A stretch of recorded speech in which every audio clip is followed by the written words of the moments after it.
এই আন্দোলনে আমাদের কোনো পরাজয় হয়নি। যারা জনগণের ভোট ছিনতাই করেছে পরাজয় তাদের হয়েছে।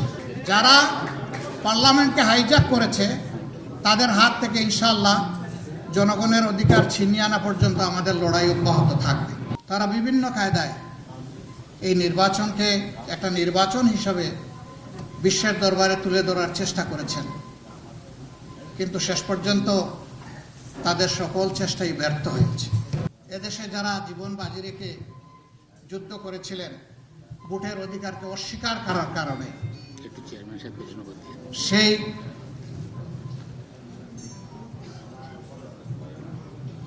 অস্বীকার করার কারণে সারা জাতি যেখানে বিদ্রোহ করেছিল, যুদ্ধে ঝাঁপিয়ে পড়েছিল, যে দল এককভাবে তার কৃতিত্ব দাবি করে তাদের হাতেই একদিন গণতন্ত্রের কফিনে পেরেক কাটা হবে, এটা কেউ কল্পনাও করে।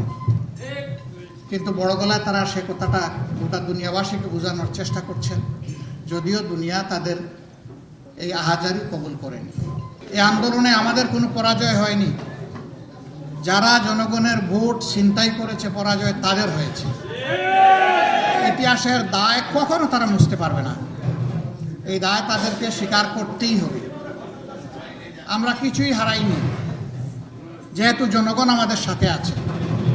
জনগণ যদি আমাদের সাথে না থাকতো আমরা সব হারাই ফেলতাম। সুতরাং জনগণের বৈধ প্রতিনিধি আমরাই। যারা পার্লামেন্টকে হাইজ্যাক করেছে তাদের হাত থেকে ইনশাআল্লাহ জনগণের অধিকার ছিনিয়ে আনা পর্যন্ত আমাদের লড়াই অব্যাহত থাকবে। সেই লড়াইয়ে আমরা একাকার হয়ে কাঁধে কাঁধ মিলিয়ে ছোটোখাটো সকল ভেদাভেদ ভুলে গিয়ে জাতির বৃহত্তর স্বার্থে যার যেখান থেকে যতটুকু সর্বোচ্চ অবদান রাখার সুযোগ আছে সেই ত্যাগ এবং কুরবানি স্বীকার করে এই জাতিকে আরেকটা নতুন জীবন দিতে হবে। সেই জীবন দেওয়ার জন্য আল্লাহ আমাদেরকে কবুল করুন।